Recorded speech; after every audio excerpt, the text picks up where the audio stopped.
ustedes, muy buenos días, bienvenidos aquí a este café de la mañana que queremos disfrutar con todos ustedes de una manera muy especial, porque hoy queremos hacer un programa un tanto diferente, queremos navegar un poco en las aguas de la literatura y qué mejor que celebrar o mejor conmemorar la vida y obra de Gabriel García Márquez. Ayer, hace 6 años, se cumplió pues esta cita que tuvo este gran escritor con el momento más oscuro de la vida de todo ser humano, el momento en que enfrenta su muerte. Y pues sí, hace 6 años murió Gabriel García Márquez y nos dejó una enorme obra, una obra maravillosa que queremos hoy compartir algunos aspectos geniales de su vida, de sus palabras, de su forma de expresión, su forma de entender el mundo y también de entendernos a nosotros mismos como una manera de vernos, como de vernos dentro de ese realismo mágico, de esa realidad que supera la ficción y que muchas veces nuestra misma realidad parece increíble. Observamos situaciones, momentos que nos resultan difíciles de entender o a veces de interpretar y solamente pueden llevarse al marco de la literatura, a un momento en el que alguien como Gabriel García Márquez se atreve a escribir y a relatar y a contar nuestra historia de una manera diferente, con una visión distinta, con una forma de comprendernos a nosotros mismos desde la simplicidad de la vida, desde la simplicidad del momento, del instante que cada uno de nosotros tenemos la posibilidad de vivir. Y estamos precisamente trayendo estas ideas porque nos enfrentamos en este momento a una situación muy particular, en donde la paradoja de la vida pues está en eso, en enfrentar los momentos más difíciles, y pues estamos atravesando un momento difícil en el mundo y en nuestro país. Y muchas personas pues están precisamente viviendo circunstancias también adversas. Estamos en un tiempo en el que todos permanecemos en nuestras casas porque así lo ha mandado una ley, lo ha mandado un decreto, pero también porque un enemigo invisible se ha hecho presente en el mundo para recorrer el planeta entero y acorralar a las personas, cada uno en sus casas, cada uno encerrado, algunos en familia, otros separados, otros simplemente esparcidos por el mundo porque sus familias por X o Y motivo pues están en distintos lugares del planeta y han tenido que enfrentar de manera diferente esta situación, este encierro, esta cuarentena que pues ya llevamos ya casi como 20 días en estas circunstancias, casi que vamos por la mitad de la cuarentena y aún falta un buen trecho que tenemos que recorrer en este camino y vamos a estar juntos.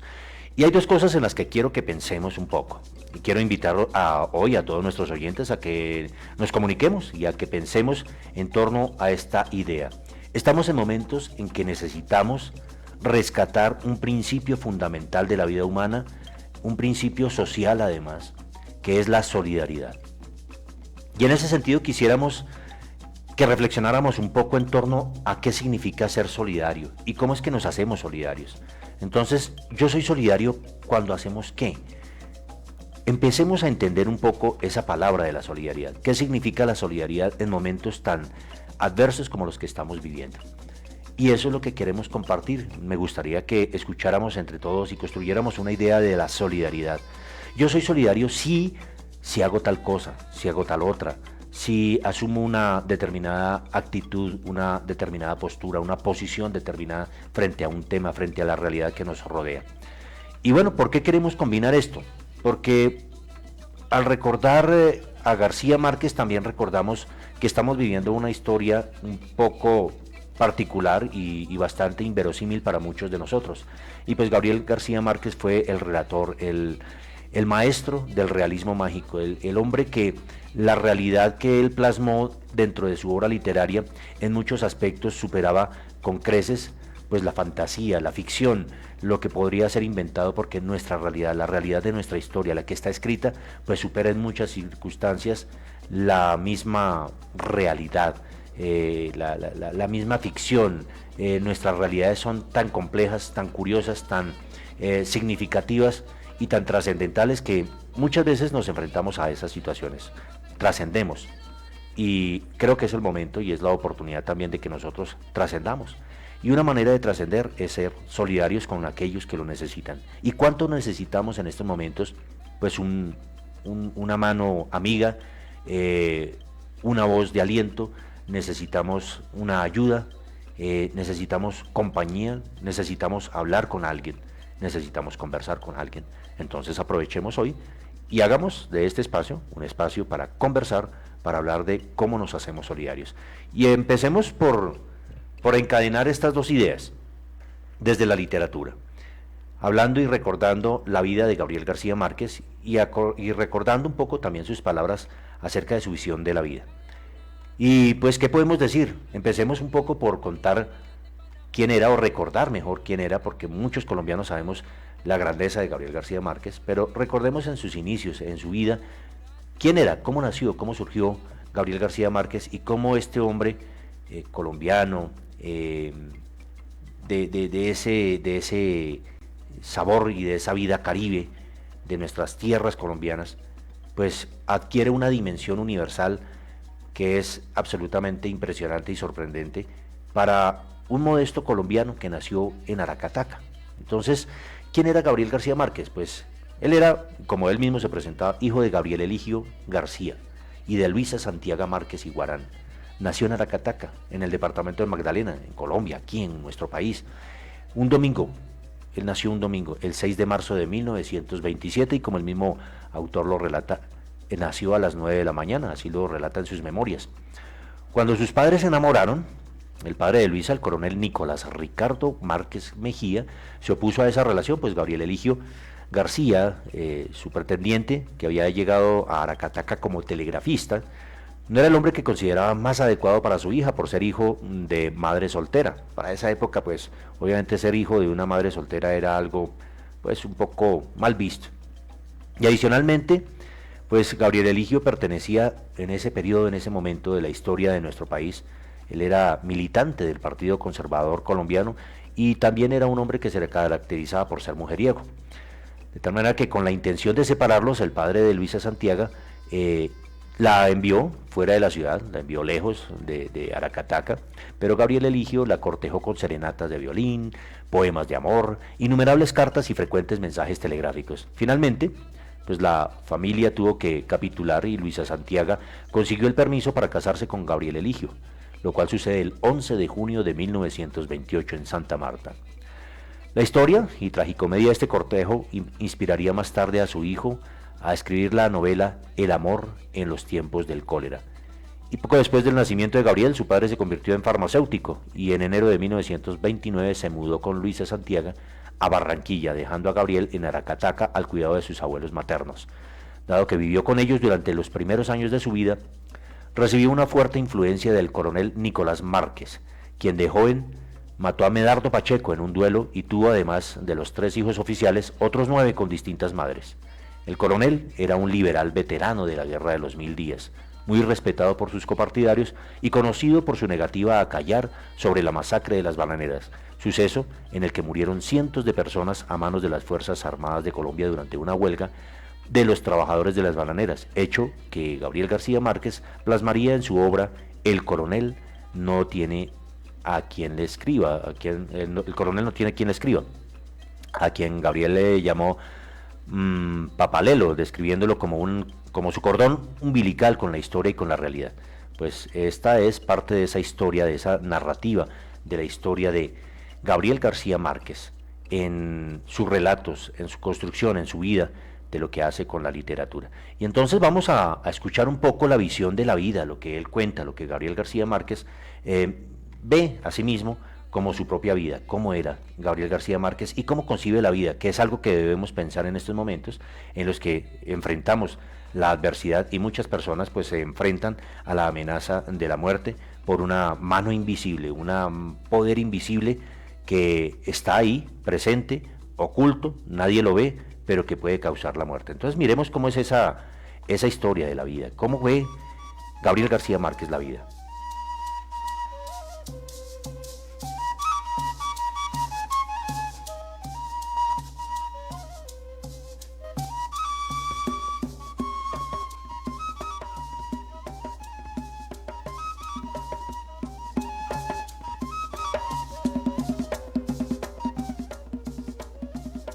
El novelista puede inventar todo siempre que sea capaz de hacerlo creer. Y yo creo que el gran reto de la novela es que te la crean línea por línea. Pero lo que descubre uno es que ya en América Latina la literatura, la ficción, la novela es más fácil de hacer creer que la realidad. ¿A usted qué le gustaría mirar por un agujerito sin ser visto? ¿Sabes qué? La vida desde la muerte. Eso sí sería. Bueno, ¿y usted es un gran sueño poder ver la vida desde la muerte. ¿Y usted que escoge la muerte de sus protagonistas, cómo escogería la suya? ¿Cómo le gustaría morirse? No, si a mí me pusieran a escoger la muerte, sencillamente no la escogería, me niego rotundamente. Yo la única opción que acepto es la de no morirse. Creo que la única cosa realmente importante que hay es la vida, lo importante es estar vivo. Y creo que la muerte es una trampa, es una traición que se lo sueltan a uno sin ponerle la condición. Entonces usted, como su amigo Rulfo, ¿no escogería a alguien en la tumba de al lado para tener con quien conversar, por ejemplo? No, eso para mí es muy serio el hecho de que esto se acabe. Y prácticamente sin ninguna participación de uno, sino cuando llega, ¿sí? Creo que es injusto. ¿Qué podemos hacer por evitarlo? Escribir mucho. Gallega es su fascinación por lo sobrenatural y vasca la lealtad incondicional por los amigos. De los andaluces tiene el gusto por la exageración y el adorno en la palabra, y recuerda a Castilla en esa manera sabia de ver la vida. Así pues es Gabriel García Márquez y así concibe la vida, aferrado a la vida. Realmente todos y cada uno de nosotros llevamos en nuestro corazón ese deseo, ese apego por la vida. Y es lo que vale la pena en este momento considerar nosotros en las circunstancias en las que estamos viviendo. Unas circunstancias adversas que debemos enfrentar y que seguramente, como Gabriel García Márquez, si quisiéramos o escogiéramos cómo morir, pues evitaríamos de todas las formas posibles la muerte. Y pues este es el momento precisamente de trascender y de evitar la muerte. Si queremos vivir en las circunstancias adversas que estamos viviendo, pues tenemos que muchas veces someternos a las normas, a las leyes que rigen la vida y a las leyes que habitualmente se aplican para la convivencia entre los seres humanos. Y así somos y así buscamos nosotros trascender y compartir la vida. Entonces, bueno, pensemos entonces un poco, si tenemos tanto apego por la vida, ¿por qué no podemos nosotros respetar esas reglas, esas normas, esas leyes que de alguna manera nos imponen las costumbres, nos imponen el poder, los gobernantes, y defendemos nuestra vida y evitamos arriesgarla de la manera en la que lo hacemos en muchas ocasiones y que cada día hace que aumenten las cifras lamentables de muertos y también de infectados, de esa invisibilidad que nos rodea, pero que está ahí presente. Hay cosas que no vemos y aún así, pues creemos en ellas, ¿sí? Muchas veces la gente seguramente habrá dicho que ni siquiera ha visto a Dios y cree en Él. Hay gente que cree en Él, cree en Dios, no lo ha visto, pero cree en Dios, ¿sí? Y hay quienes, porque no lo han visto, no creen. Bueno, igual sucede con el virus que nos está afectando, ¿sí? Mucha gente dice, ¿eso qué va a ser cierto? ¿Qué nos va a afectar? Si eso no se ve, eso no... ¿Cómo nos va a matar un virus? Pues sí, es invisible, no lo vemos, pero ahí está presente y ponemos en riesgo nuestras vidas si no acatamos pues esas medidas que debemos cumplir para evitar la muerte y poder vivir de manera adecuada. Así que, bueno, estas palabras, este homenaje que hacemos de Gabriel García Márquez, pues nos habla también mucho de lo que él era, como periodista, de lo que escribía, y en diferentes entrevistas pues ha tenido la oportunidad, o tuvo la oportunidad también de expresar su pensamiento y su manera de ver la vida, el mundo y nuestra realidad. Y entonces podemos de pronto en un momento dado escuchar lo que él nos dice acerca de incluso de su propia profesión, de sus propias actividades, de lo que significa plasmar la vida en un texto, en una literatura, en una historia. Entonces escuchemos un poco lo que nos dice Gabriel García Márquez acerca de su oficio como escritor. Yo no sé si me van a odiar o si me van a querer. No sé si me odian o si me quieren. Yo alguna vez he dicho, y lo sigo pensando, que yo escribo para que me quieran más. Yo creo que esa es una de las razones fundamentales por las cuales un escritor escribe. Ahora, el problema después de 30 años de estar escribiendo es que uno no sabe, no tiene la menor idea de lo que la gente piensa realmente de uno. Decenas de periodistas de todo el mundo habían intentado hacer un reportaje de televisión con García Márquez, pero él es un hombre supremamente tímido y se había negado casi que sistemáticamente. Sin embargo, este año él decidió contar parte de su vida y para eso escogió una programadora de televisión colombiana y un periodista también colombiano. La suerte la tuvimos RTI y yo. Leyendo algunas cosas suyas, uno encuentra que posiblemente la entrada suya a la pubertad fue muy violenta, en el sentido de que a los 13 años se vino a Bogotá. ¿Cuál es esa sensación de llegar de una nación, o una república como la costa, una nación cultural me refiero, a una nación tan diferente como Bogotá? ¿Cómo recuerda usted esa llegada? Primero, hoy en 1976, es muy difícil imaginarse lo que era Colombia en 1943, que es la época esa de que tú estás hablando. Yo creo que eran muchas Colombias diferentes. Y me parece que en Bogotá tenían la impresión de que Colombia era Bogotá. Claro que esto lo razono ahora. Pero date cuenta de una cosa, en ese momento, si uno quería aspirar a una beca, yo que estaba en Barranquilla, quería aspirar a una beca, tenía que venir a Bogotá a presentar un examen, es decir, a un concurso. De todo el país había que venir a presentarse un examen para el concurso de becas.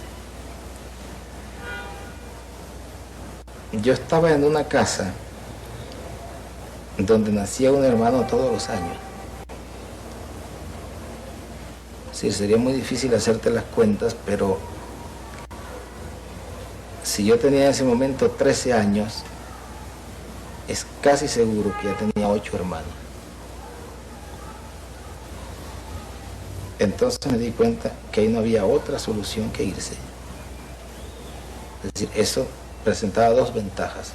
Una para uno mismo, que era salvarse nadando. Y otra para la casa, que era descargar un poco ese peso diario que había. Entonces yo decidí venirme de Barranquilla a Bogotá a presentar examen de beca. Si eso era 1943, yo debía tener 13 o 14 años. Digo 13 o 14 años porque no está muy seguro en qué año nací yo. Nadie está muy seguro de eso. Entonces mi padre me consiguió el pasaje hasta Bogotá. Me vine en un barco del río Magdalena. Normalmente se duraban 8 días. Pero si el barco se varaba, según la época, pues podría ser 15, 16 veces, eso nunca se sabía. Además a uno no le molestaba que el barco se varara, al contrario, era una fiesta. El barco se varaba, era una fiesta. Entonces, yo me vine, me imagino que no fue un viaje muy accidentado. Debieron ser 10 días. Llegamos a Salgar. Se tomaba un tren, que era un tren que se iba subiendo. Daba la impresión de que se iba agarrando con las uñas toda la mañana. ¿No conoció usted las montañas? Nunca en mi vida había visto nada que estuviera a más de 3 metros sobre el nivel del mar. Entonces el tren venía como agarrándose con las uñas y en la tarde entraba a la sabana. Tú sabes que era una verdadera maravilla entrar a la sabana con un trencito que le costaba trabajo subir, que respiraba y que de pronto empezaba a correr como un caballito. Iba parando en las estaciones donde vendían unas gallinas amarillas y unas papas nevadas, unas cosas absolutamente extraordinarias que uno no podía imaginarse. Y había frío, que para la sensación del frío es una cosa que ustedes, los que han nacido acá, no pueden imaginarse. Es una cosa que era inconcebible para uno, la sensación del frío. Y después la sensación de la altura, de que costaba trabajo respirar. Porque en la costa uno tiene la impresión de que se ahoga de oxígeno. Y entonces acá se encontraba con que le costaba trabajo respirar.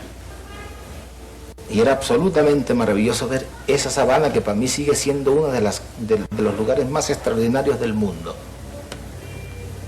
Ahora, al final había un problema, y un problema muy grave, que era Bogotá. El trauma.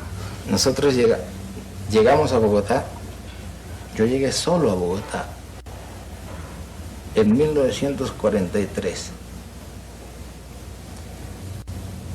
A las 4 de la tarde a la estación de La Sabana. Tú sabes que me he hecho muchas entrevistas y me han preguntado siempre cuál es la ciudad que más le ha impresionado en el mundo. Creo que las conozco casi todas y siempre contesto lo mismo: Bogotá. Es la ciudad que más me ha impresionado y que más me ha marcado mi llegada a Bogotá esa tarde, a una ciudad gris, ciudad cenicienta, con lluvia, con unos tranvías que cuando cruzaban por las esquinas echaban chispas y iba todo el mundo colgado. Iba todo el mundo colgado de ellos.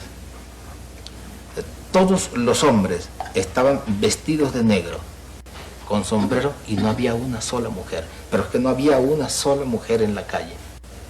Tú sabes que para los costeños esto es muy grave. Aún a los 13 años, ver una ciudad donde no hay una sola mujer. Todo el mundo estaba forrado. Forrado de negro y ni una sola mujer. Entonces yo traía un baúl, porque en esa época se viajaba con un baúl.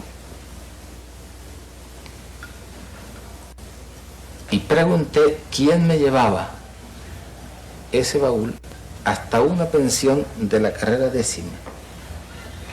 La carrera 10ª era una callecita muy angosta. Y entre paréntesis te digo, tú sabes que me doy cuenta ahora que de esto hace tanto tiempo que ya casi soy un viejo santafereño cuando hablo de esto. Ahora mejor que los bogotanos. Las vueltas que da el mundo, ¿verdad? Ya que soy un viejo santafereño. Entonces me dijeron que me lo llevaba en una zorra.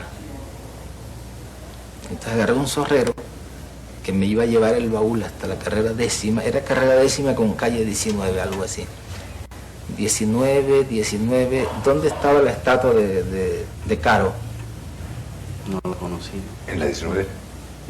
Era suficientemente viejo como para acordar. Una noche que me metí en las cobijas me dio la impresión de que alguien, por hacer una broma, había mojado las cobijas. Yo tuve la impresión de que estaban mojadas y pegué un grito terrible. Me dijeron, no, es que es así, es que hay que aprender. Un costeño estaba al lado, me dijo, hay que aprender a dormir en Bogotá. Esto no es lo mismo, es una cosa muy dura. Es un curso que hay que hacer al cual hay que resignarse. ¿Cómo consiguió la beca para estudiar en el Liceo Nacional de Zipaquirá? Había más de, me imagino en esa época, 800, 900 alumnos detrás de 30 cupos o 40 cupos. No, pero es que lo que sucede es una cosa que yo he contado siempre con muy buena suerte. De grandes escritores jóvenes, a los cuales no se les publicaba nada en ninguna parte.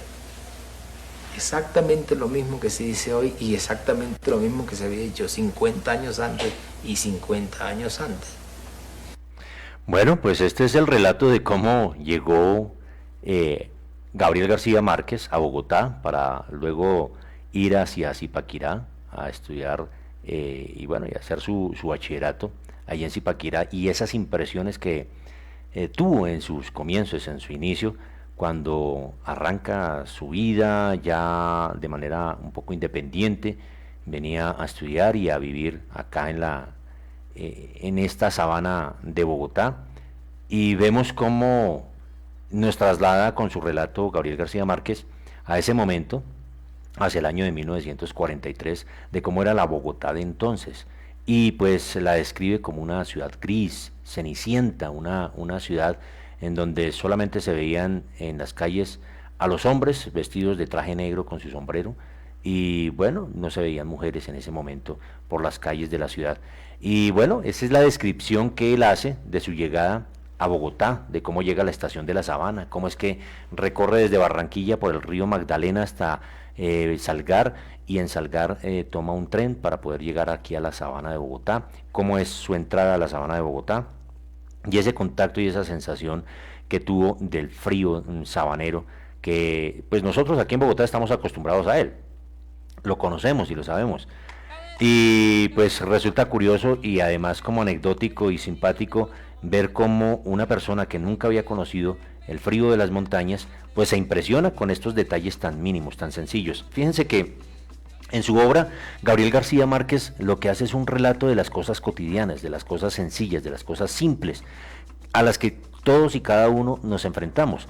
Y esto pues forma parte de esa literatura, de esa historia, de esos cuentos que él trae, y pues qué bueno que podamos disfrutar de ese tipo de relatos. Y me gustaría, a propósito de los relatos que caracterizaron a Gabriel García Márquez, en esa simplicidad, en esa sencillez de las historias, de las cosas simples pero que resultan ser trascendentales, y es lo que marca la vida de las personas, pues referirnos un poco también a sus cuentos, al contexto de su literatura. Y pues resulta que en un congreso de escritores, en donde Gabriel García Márquez participa, al hablar sobre la diferencia entre contar un cuento o escribirlo, pues García Márquez contó algo que es trascendental y es muy importante. Es como nuestros relatos, nuestra vida, nuestras historias pues pueden trascender de manera importante. Y se refiere a una historia, un cuentico muy cortico que se llama Algo muy grave va a suceder en este pueblo. Y eso es bien interesante porque resulta también que él comenta que para que vean después cómo cambia todo o cómo cambia ese cuento cuando lo escriba. Y pues él contó de esta manera esta historia. Dice: imagínese usted un pueblo muy pequeño donde hay una señora vieja que tiene 2 hijos, uno de 17 y una hija de 14. Está sirviéndoles el desayuno y tiene una expresión de preocupación. Los hijos le preguntan: ¿qué le pasa? Y ella les responde: no sé, pero he amanecido con el presentimiento de que algo muy grave va a sucederle a este pueblo. Ellos se ríen de la madre, dicen que esos son presentimientos de vieja, cosas que pasan. El hijo se va a jugar al billar y en el momento en que va a tirar una carambola sencillísima, el otro jugador le dice: te apuesto un peso a que no la haces. Todos se ríen, él se ríe, tira la carambola y en efecto no la hace. Paga su peso y todos le preguntan: ¿qué pasó? Si era una carambola sencilla, contesta: es cierto, pero me ha quedado la preocupación de una cosa que me dijo mi madre esta mañana sobre algo grave que va a suceder a este pueblo. Todos se ríen de él y el que ha ganado su peso regresa a su casa, donde está con su mamá o una nieta o en fin, cualquier pariente. Feliz con su peso dice: le gané este peso a Dámaso en la forma más sencilla porque es un tonto. ¿Y por qué es un tonto? Hombre, porque no pudo hacer una carambola sencillísima, estorbado con la idea de que su mamá amaneció hoy con la idea de que algo muy grave va a suceder en este pueblo. Entonces le dice su madre: no te burles de los presentimientos de los viejos porque a veces salen. La pariente lo oye y va a comprar carne. Ella le dice al carnicero: véndame una libra de carne, y en el momento que se la está cortando agrega: mejor véndame 2 porque andan diciendo que algo grave va a pasar y lo mejor es estar preparado. El carnicero despacha su carne y cuando llega otra señora a comprar una libra de carne le dice: lleve 2 porque hasta aquí llega la gente diciendo que algo muy grave va a pasar y se está preparando y comprando cosas. Entonces la vieja responde: tengo varios hijos, mire, mejor deme 4 libras. se lleva las 4 libras y para no hacer largo el cuento, diré que el carnicero en media hora agota la carne, mata otra vaca, se vende toda y se va esparciendo el rumor. Llega el momento en que todo el mundo en el pueblo está esperando que pase algo.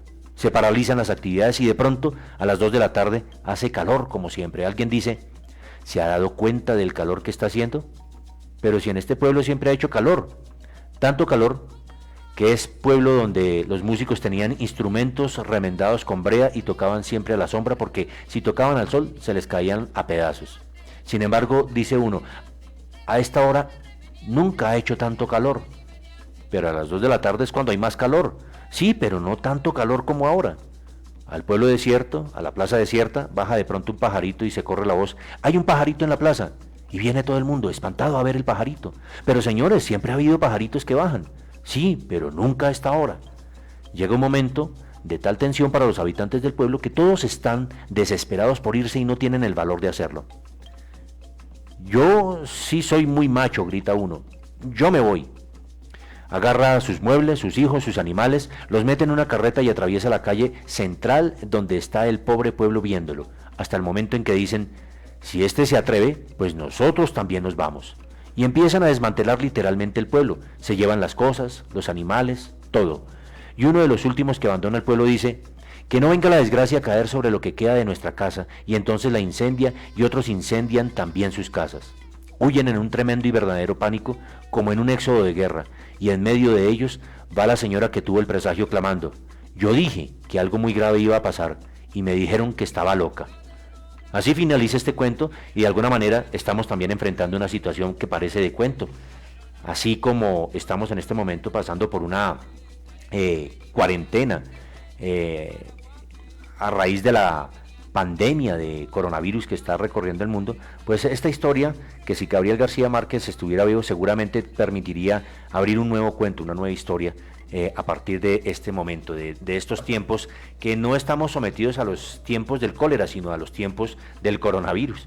Y estas son las historias y los relatos de Gabriel García Márquez que queremos hoy rendirle este homenaje muy especial. Así que recordemos un poco y reflexionemos a partir de este cuento cuál es nuestra realidad, cómo nos estamos moviendo, y vamos a escuchar entonces a un oyente qué opinión tiene acerca de esta historia y estas palabras de las que estamos hablando, y cómo la historia, la narrativa de Gabriel García Márquez se parece un poco a nuestra realidad y cómo nuestra realidad incluso sorprende mucho más y es más sorprendente que la ficción que nos ha escrito Gabriel García Márquez en sus historias.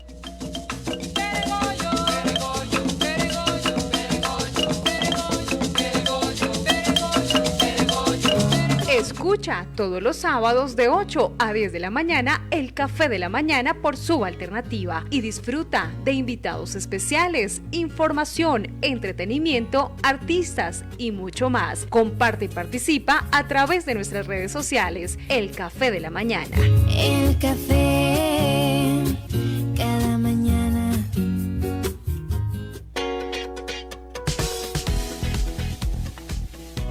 La Corporación Tecnológica Empresarial, Institución de Educación para el Trabajo y Desarrollo Humano y Educación para Jóvenes y Adultos, no pierdas más oportunidades laborales. Certifíquese como técnico laboral en avalúos, auxiliar de recursos humanos, auxiliar contable, mantenimiento de hardware, entre otros. Si eres mayor de 20 años, capacítese para ser bachiller en 6 meses. Contamos con la última tecnología y estrategias pedagógicas para dictar clases online en tiempo real. Horarios de lunes a viernes y fines de semana. Contáctanos, teléfono 686-2324, 686-2289, WhatsApp al 313-253-8971. Carrera 92, número 14706, piso 2, Barrio La Campiña, sede Suba. También estamos en las localidades de Kennedy y Engativá. www.corpoempresarial.edu.co.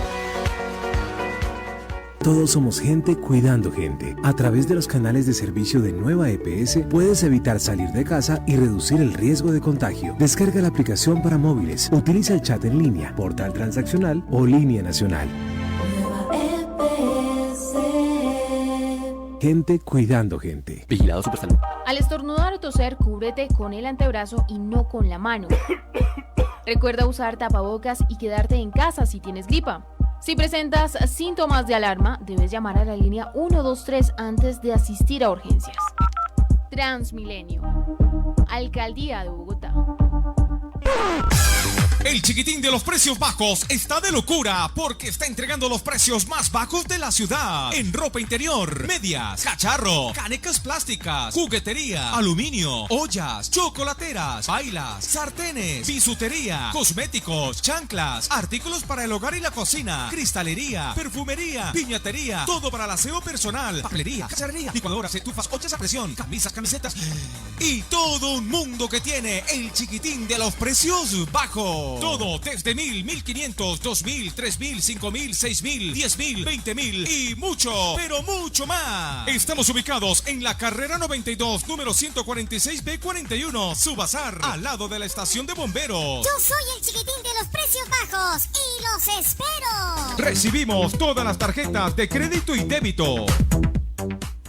Escucha todos los sábados de 8 a 10 de la mañana el Café de la Mañana por Suba Alternativa y disfruta de invitados especiales, información, entretenimiento, artistas y mucho más. Comparte y participa a través de nuestras redes sociales. El Café de la Mañana. El café cada mañana. El alcalde de Suba se toma un café en el Café de la Mañana por Suba Alternativa. El café cada mañana.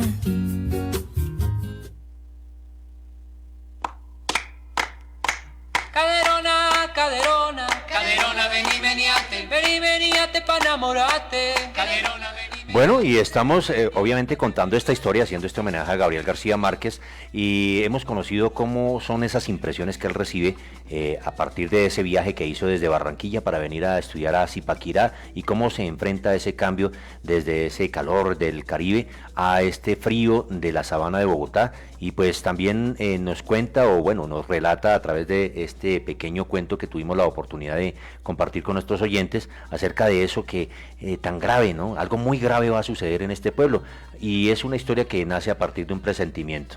Y pues todas esas historias de pequeño nos ilustran también la posibilidad de que todos tenemos pues una dimensión humana y algo que contar, porque vamos a preguntarle a nuestro nuevo alcalde local de Suba, pues qué es encontrarse con el poder, qué es encontrarse con ese momento, con ese instante en el que toma posesión de un nuevo cargo como alcalde de la localidad. Y bueno, pues es un reto en su vida, y pues nos gustaría primero saludarlo al doctor Julián Andrés Moreno, quien nos acompaña hoy, que es el nuevo alcalde desde ayer a las 10 de la mañana que tomó posesión oficial, y pues queremos preguntarle a eso y darle la bienvenida. Doctor Julián Andrés Moreno, alcalde de la localidad de Suba, muy buenos días y bienvenido aquí al Café de la Mañana. Queremos compartir este café con usted y que nos cuente un poco esa primera sensación, esa primera impresión de llegar a un cargo público como es este, el de ser alcalde de la localidad de Suba.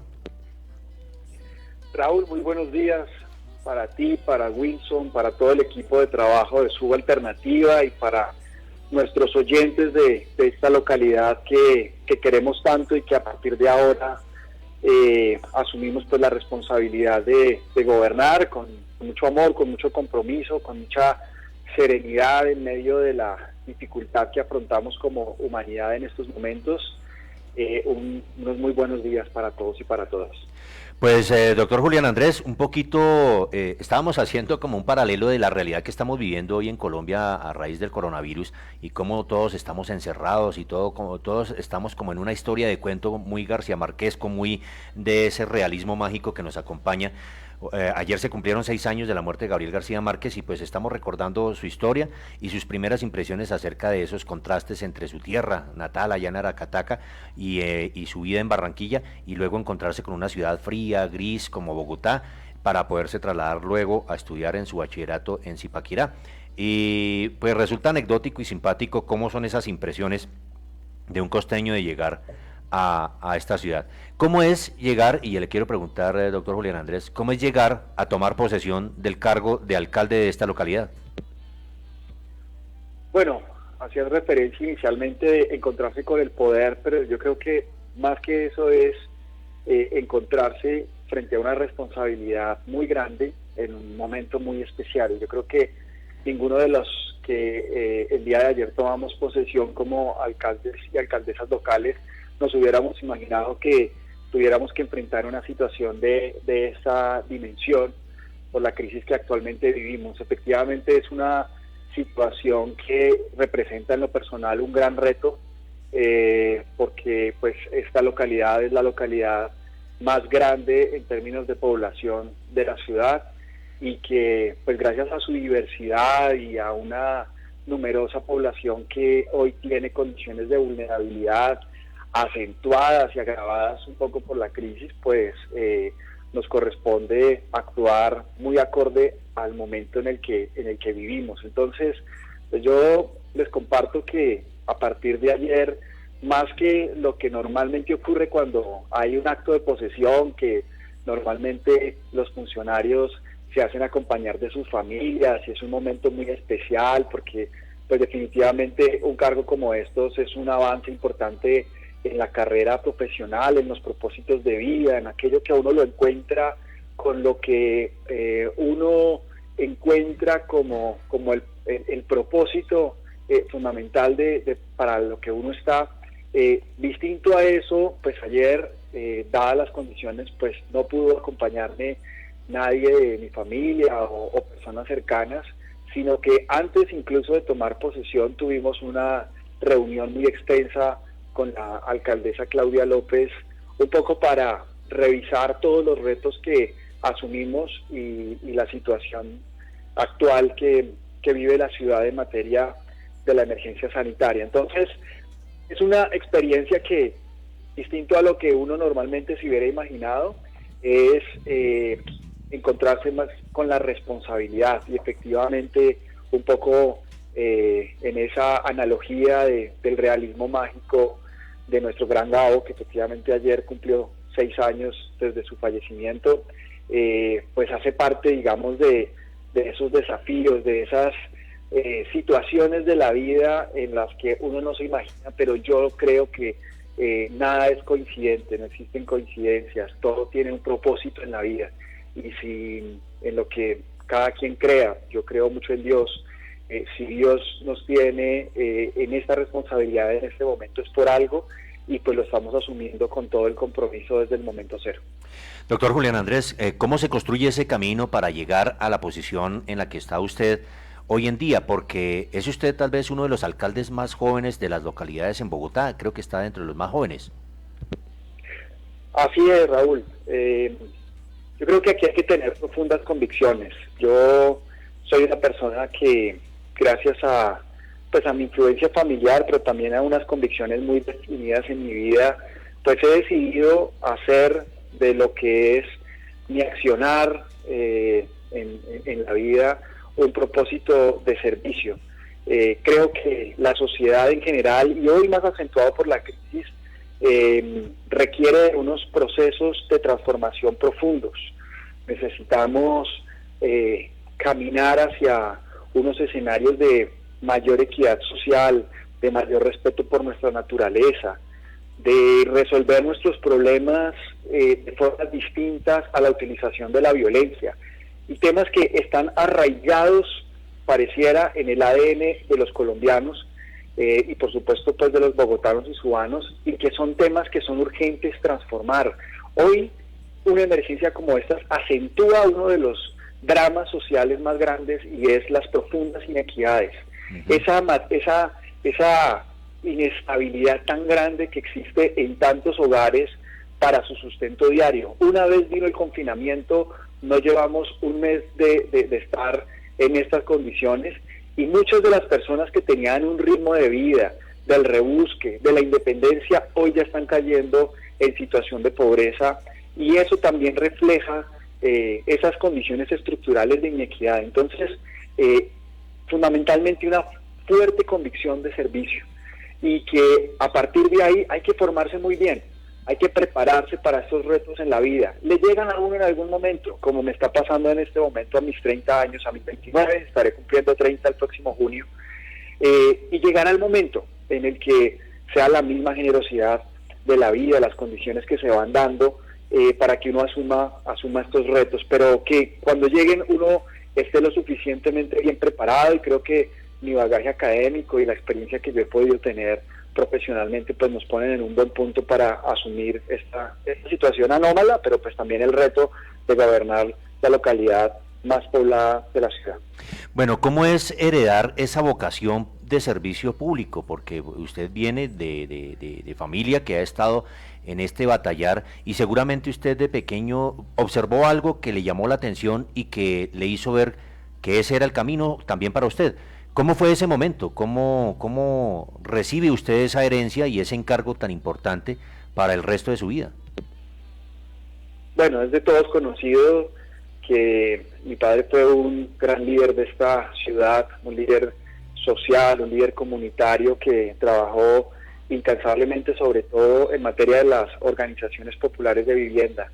Mi papá siempre estuvo al lado de las personas más humildes, de aquellas que siempre han necesitado que de parte del Estado, de parte de la sociedad, como se reflexiona su pensar en desarrollo, necesitan de una mano, de que se prioricen las acciones de gobierno orientados a generarles mejores condiciones de vida a quienes pues tienen dificultades, que no es por el designio divino que la gente es pobre, no es que Dios diga en este lado aquí están los pobres y estos son los que le van a ir bien, sino es producto de sistemas sociales como nuestra economía de mercado que acentúan esas inequidades.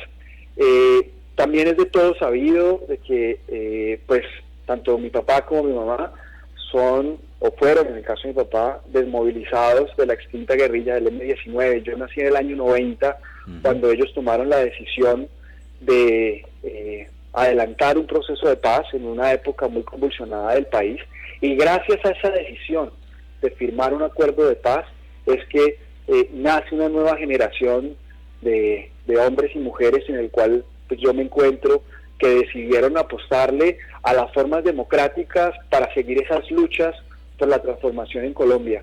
Y eso pues lo llevo en las venas precisamente por esas circunstancias. Nunca he sido ajeno a las condiciones que vive este país, esta ciudad, y que requieren, como les decía antes, de transformación. Así que efectivamente, como yo lo he expresado en muchas ocasiones, y pues lo sabe la localidad, mi fuente de inspiración más grande es mi papá por todo su trasegar político, por su lucha desinteresada, muy al lado de las causas reales y justas. Nunca la política como un fin, nunca la política y el ejercicio del liderazgo público como el propósito, llegar a hacer algo, llegar a ser concejal de la ciudad o llegar a ser alcalde. Ese no es el objetivo, no como un fin, sino como un medio. En la medida en que tengamos estas responsabilidades, no nos ufanamos de poder, lo que hacemos es asumir enormes responsabilidades a quienes nos debemos, que son nuestros ciudadanos y nuestras ciudadanas, y que hoy más que nunca requieren gobiernos con un carácter humilde, trabajador, incansable, que sabe que en este momento lo que necesita es servidores públicos, no necesita doctores ni encumbrados, sino gente que tenga la capacidad de resolver estos problemas que hoy los aquejan. Entonces, esa es realmente la filosofía con la que asumimos estas responsabilidades de vida. En la medida en que comprendamos que ese es el propósito del servicio público y que estamos llamados a liderar estos procesos de transformación, sobre todo en las formas en cómo entendemos la política y el accionar desde lo público, pues estaremos dando pasos hacia adelante, hacia un escenario de un desarrollo en donde todos tengamos la posibilidad de tener mejores condiciones de vida.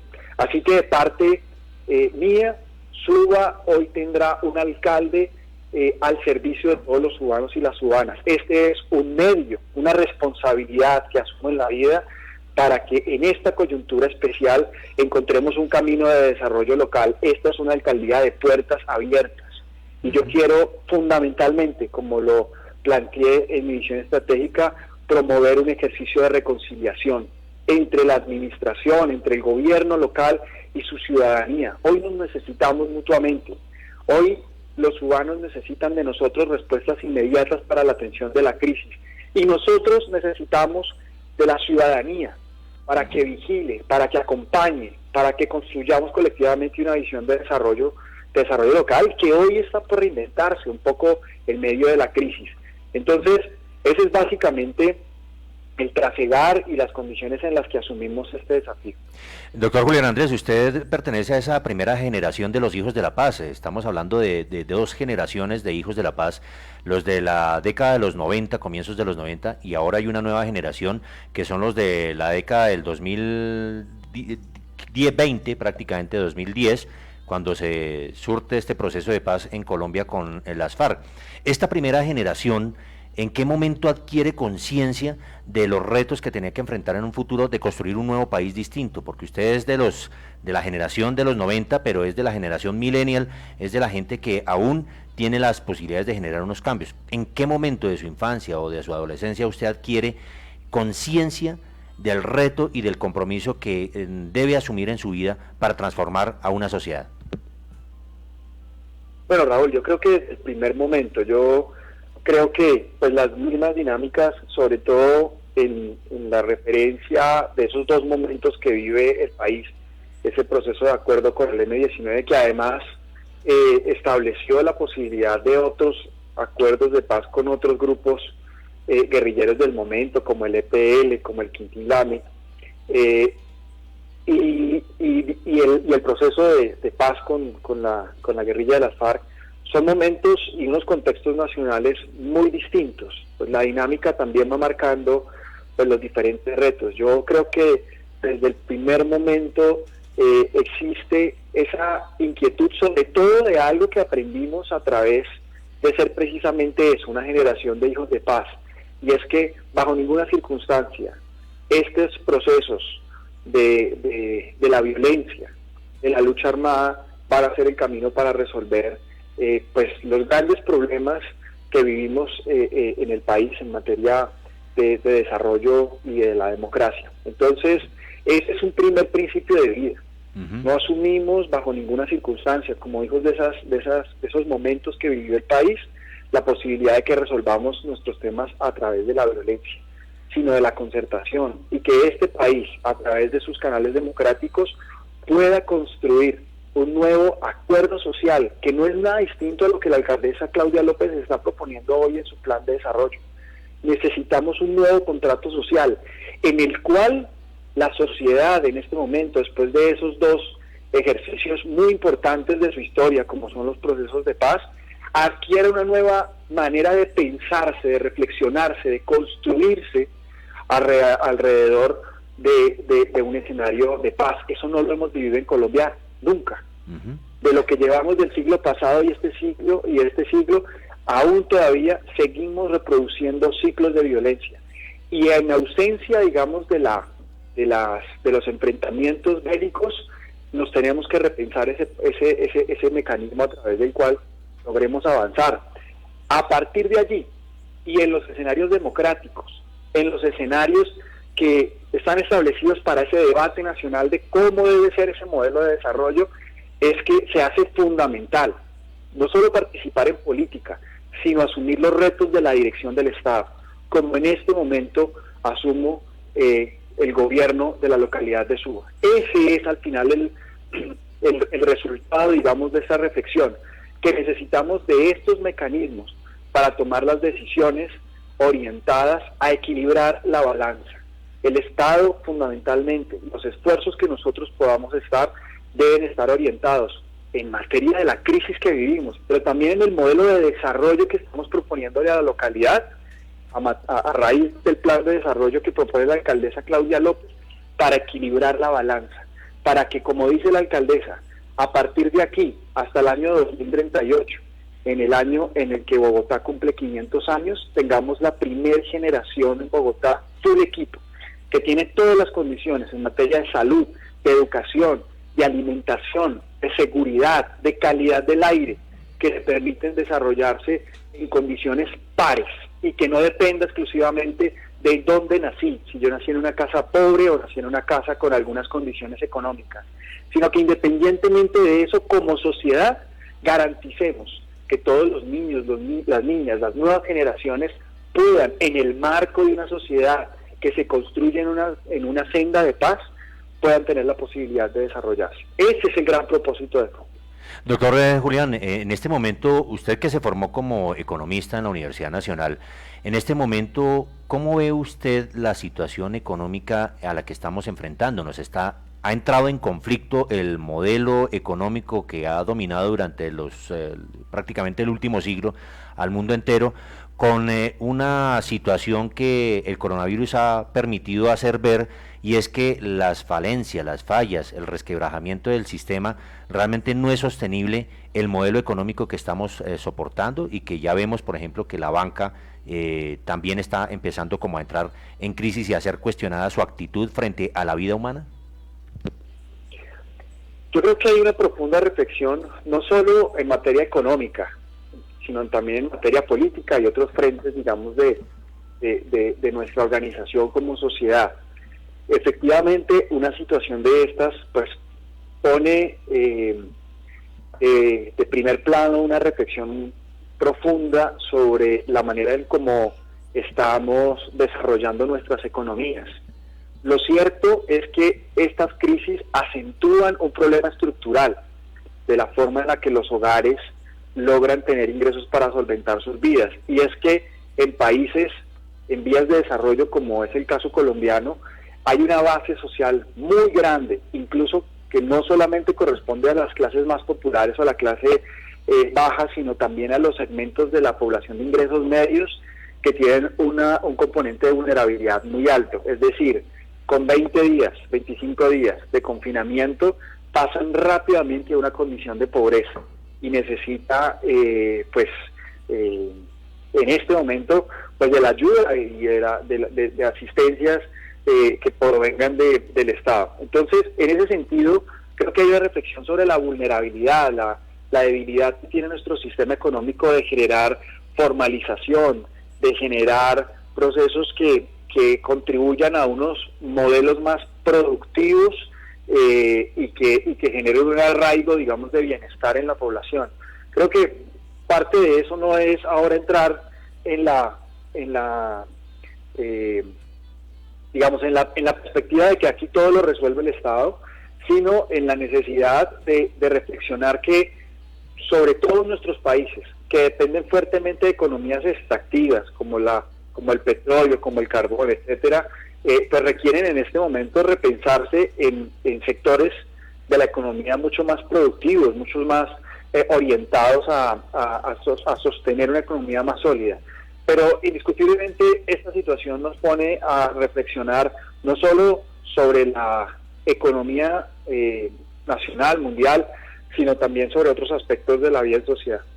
Doctor Julián Andrés Moreno, nosotros hicimos, digamos, un ofrecimiento a la administración distrital y particularmente al alcalde Miguel Cortés en su momento en este ejercicio para paliar esta emergencia y pues brindar como un mecanismo de comunicación constante con la comunidad, un espacio en Subalternativa para que usted tenga un espacio institucional, cuente con media hora todos los días de lunes a viernes para poder conversar y bueno, adelantar información sobre las comunidades y sobre las acciones de la administración. ¿Usted le va a dar continuidad a ese proceso? Es necesario que nosotros rescatemos los temas que vienen marchando bien. Hemos venido haciendo un ejercicio de empalme muy productivo con el equipo del exalcalde Miguel Cortés, que estaba en condición de encargo, y creo que ese tipo de iniciativas que estaban funcionando hay que continuarlas. Eso pasa por hacer un análisis exhaustivo. Ustedes comprenderán que yo el día de ayer me posesioné y las prioridades están orientadas a la atención de la emergencia.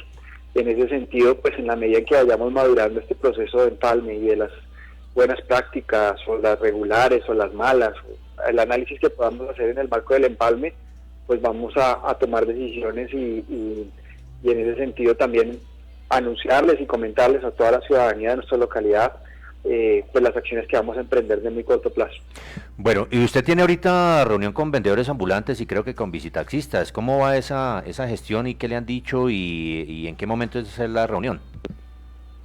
Bueno, efectivamente, el día de ayer y en los pasados días ha habido manifestaciones sociales un poco derivadas de la crisis que vivimos.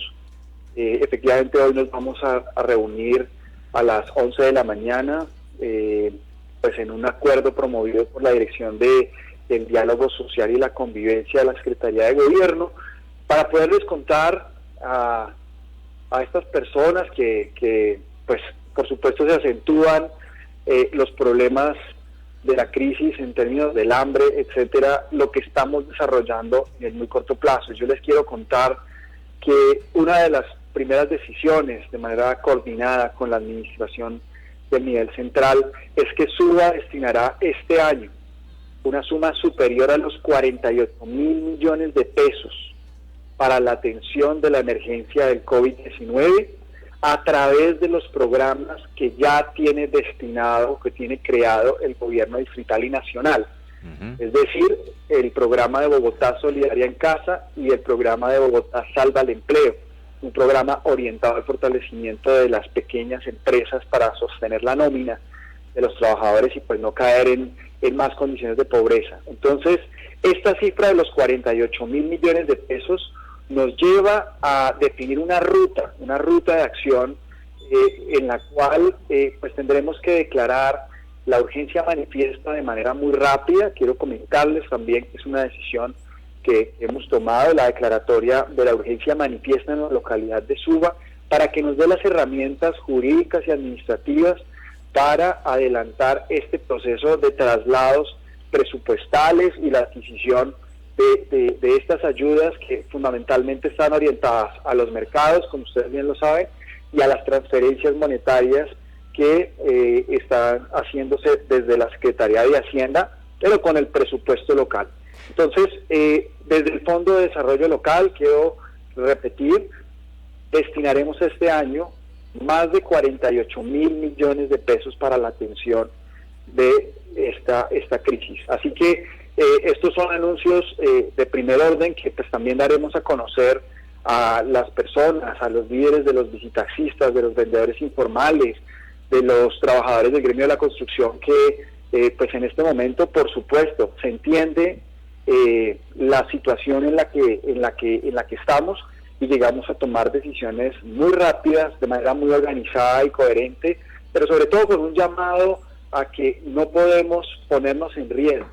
Esas manifestaciones en calle nos ponen en riesgo y nosotros, por supuesto, tenemos que actuar muy rápido en términos de brindar las garantías a través de estas ayudas para que la gente pueda cumplir su confinamiento. ¿Cuándo se formalizará esa declaratoria de urgencia manifiesta, doctor Julián Andrés Moreno? En el transcurso de la siguiente semana estamos afinando detalles de carácter jurídico. Pues vuelvo y repito, entenderán, la posesión fue hasta el día de ayer. Igual ayer estuvimos en jornada continua de trabajo hasta las 10 de la noche revisando los pormenores de estas medidas de corto plazo.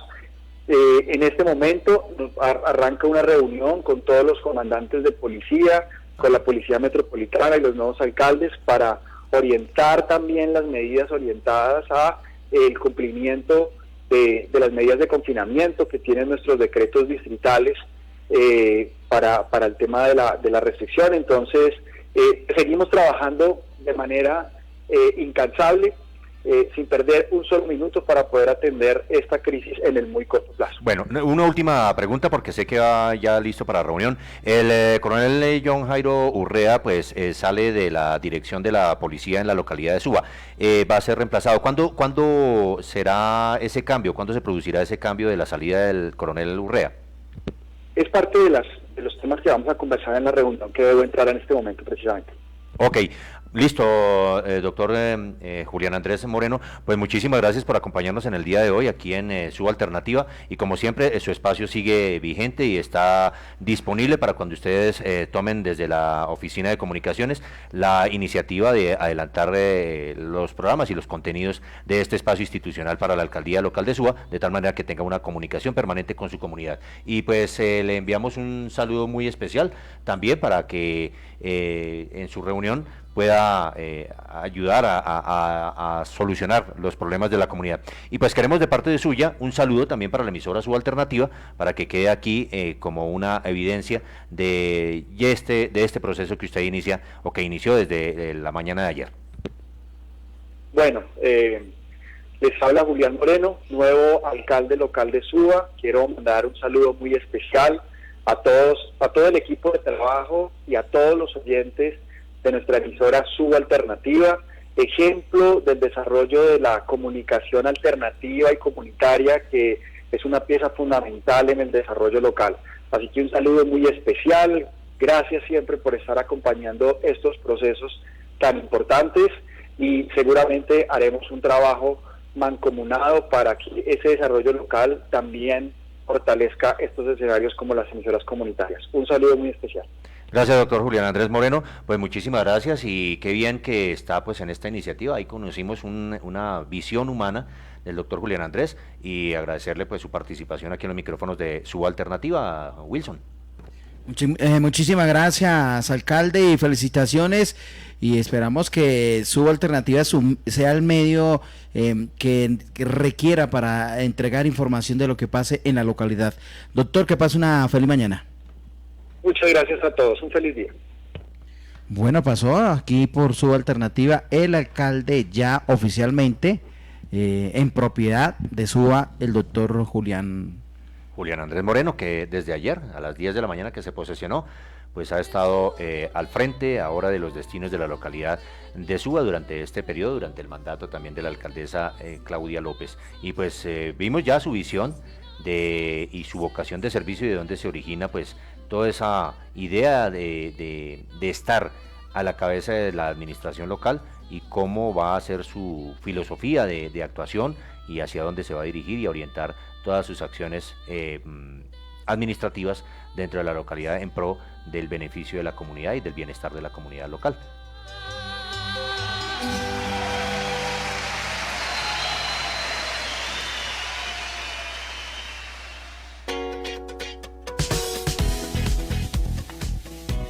La Corporación Tecnológica Empresarial, Institución de Educación para el Trabajo y Desarrollo Humano y Educación para Jóvenes y Adultos, no pierdas más oportunidades laborales. Certifíquese como técnico laboral en avalúos, auxiliar de recursos humanos, auxiliar contable, mantenimiento de hardware, entre otros. Si eres mayor de 20 años, capacítese para ser bachiller en 6 meses. Contamos con la última tecnología y estrategias pedagógicas para dictar clases online en tiempo real. Horarios de lunes a viernes y fines de semana. Contáctanos, teléfonos 686-2324, 686-2289, WhatsApp al 313-253-8971. Carrera 92, número 14706, piso 2, Barrio La Campiña, sede Suba. También estamos en las localidades de Kennedy y Engativá. www.corpoempresarial.edu.co. Todos somos gente cuidando gente. A través de los canales de servicio de Nueva EPS puedes evitar salir de casa y reducir el riesgo de contagio. Descarga la aplicación para móviles, utiliza el chat en línea, portal transaccional o línea nacional. Gente cuidando gente. Vigilado Supersalud. Al estornudar o toser, cúbrete con el antebrazo y no con la mano. Recuerda usar tapabocas y quedarte en casa si tienes gripa. Si presentas síntomas de alarma, debes llamar a la línea 123 antes de asistir a urgencias. Transmilenio. Alcaldía de Bogotá. El chiquitín de los precios bajos está de locura porque está entregando los precios más bajos de la ciudad. En ropa interior, medias, cacharro, canecas plásticas, juguetería, aluminio, ollas, chocolateras, bailas, sartenes, bisutería, cosméticos, chanclas, artículos para el hogar y la cocina, cristalería, perfumería, piñatería, todo para el aseo personal, papelería, cacharrería, licuadoras, estufas, ollas a presión, camisas, camisetas y todo un mundo que tiene el chiquitín de los precios bajos. Todo desde 1,000, 1,500, 2,000, 3,000, 5,000, 6,000, 10,000, 20,000 y mucho, pero mucho más. Estamos ubicados en la carrera 92, número 146B41, Subazar, al lado de la estación de bomberos. Yo soy el chiquitín de los precios bajos y los espero. Recibimos todas las tarjetas de crédito y débito. Evita saludar de beso o dando la mano, así reduciremos el contagio. En Transmilenio intensificamos las jornadas de limpieza y desinfección de buses y estaciones. Si presentas síntomas de alarma, debes llamar a la línea 123 antes de asistir a urgencias. Transmilenio, Alcaldía de Bogotá.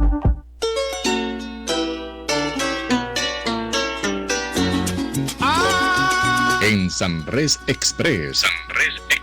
Disfruta del delicioso sabor en carnes, pescados típicos, sopas o frutas. Pregunta ya por nuestros combos infantiles: punta de anca, lomo gratinado, pechuga gratinada, parrillada, chuleta, bandeja paisa, arroz con pollo, arroz paisa, mojarra. Visítanos en el Centro Comercial Centro Suba, local 8000. Informes al teléfono 319-203-8650. Síguenos en nuestras redes sociales como Sanres Express. Solicita sus domicilios en Rappi o domicilios.com. Muy fuerte, si quiero alcanzar la orilla. Escucha todos los sábados de 8 a 10 de la mañana el Café de la Mañana por Suba Alternativa y disfruta de invitados especiales, información, entretenimiento, artistas y mucho más. Comparte y participa a través de nuestras redes sociales. El Café de la Mañana. El café cada mañana.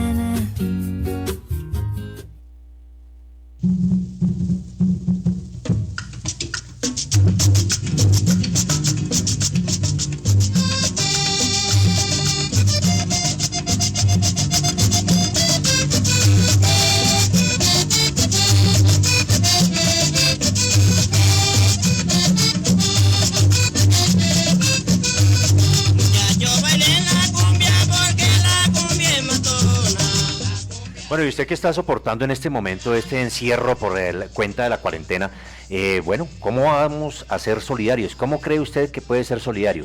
Dígame, cuénteme cómo puede ser solidario. Estamos ahí conociendo estas historias y estas visiones de García Márquez y muchas enseñanzas que nos deja a través de sus historias. Y pues nos contó la historia de cómo fue llegar a esta nevera, aquí al frío de Bogotá, al frío capitalino, y también pues a la de la sabana de Bogotá. Pero también algo muy interesante es que a él le impresionó el frío de Bogotá, el frío de la sabana y también la grisácea ciudad de Bogotá, que en su época pues era, parece que aún más fría, más gris, y los hombres en su mayoría vistiendo traje negro y con muy pocas mujeres en las calles. Entonces, pues interesante estas historias, y tratemos como de imaginarnos cómo era esa ciudad de Bogotá de 1943, incluso antes del Bogotazo, esa ciudad antigua. Qué bueno recordar o rememorar o rescatar incluso la historia de la ciudad en esa época. Pero pensemos también por un momento cómo era Suba o cómo sería Suba. ¿Quién tiene esa historia? ¿Quién tiene ese relato? ¿Quién tiene ese cuento, ese registro en su mente de cómo era la localidad de Suba?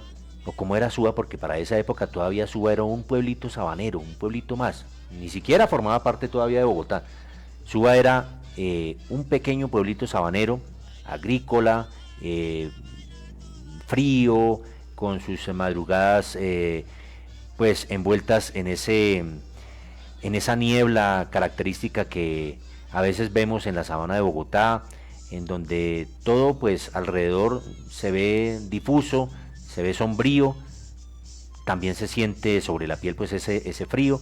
Y pues de esos cuentos fríos, de esos cuentos pequeños que nos contaba Gabriel García Márquez, nos relata una historia muy particular acerca de un visitante, porque Gabriel García Márquez llegó como visitante aquí a la ciudad de Bogotá en esa época, y hay un cuento que se titula así, El Visitante, y relata en su historia que dos exploradores lograron refugiarse en una cabaña abandonada después de haber vivido 3 angustiosos días extraviados en la nieve.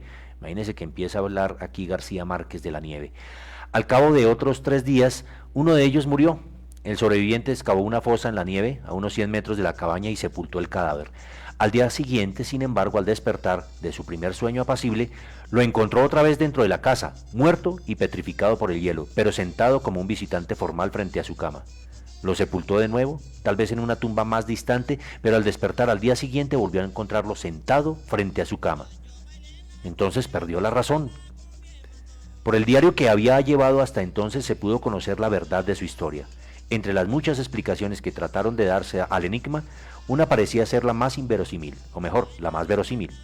El sobreviviente se había sentido tan afectado por su soledad que él mismo desenterraba dormido el cadáver que enterraba mientras estaba despierto. Esa es la historia de El Visitante.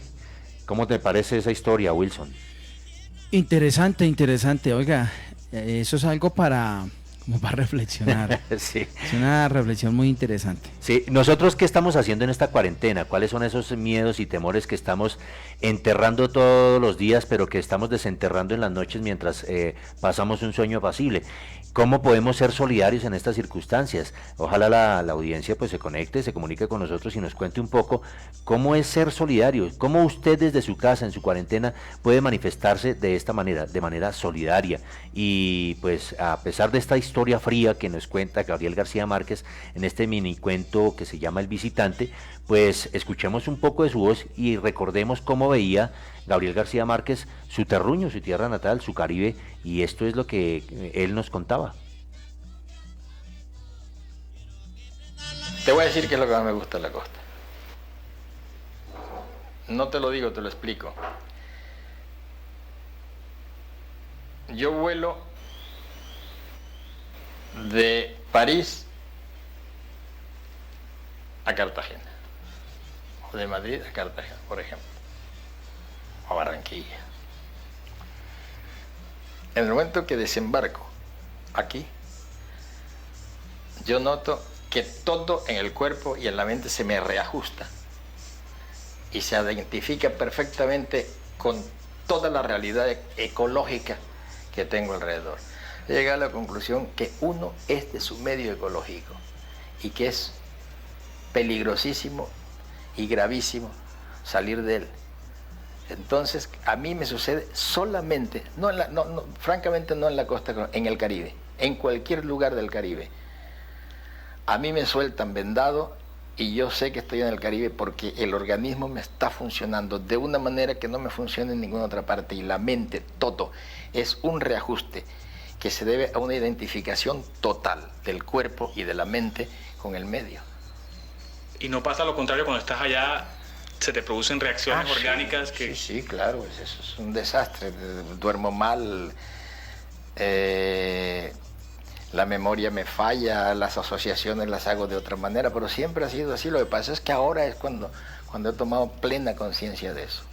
Cuando yo estaba escribiendo El Otoño del Patriarca, de pronto tuve un frenazo en algún momento y fue un bloqueo, no sabía cómo seguir.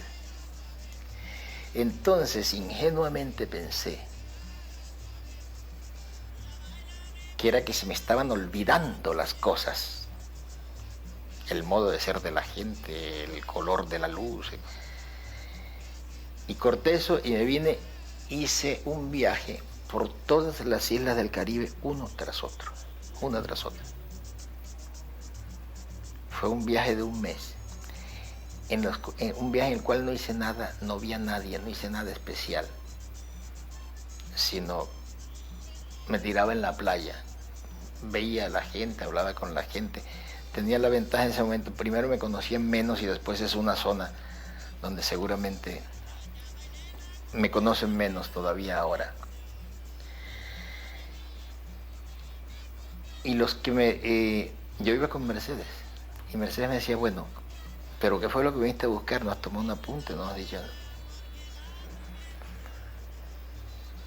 Regresé y me solté hasta el final, y me di cuenta que no era que se me estaba olvidando nada, era que se me había acabado la gasolina de mi cultura básica. Lo único que hice fue vivir ahí.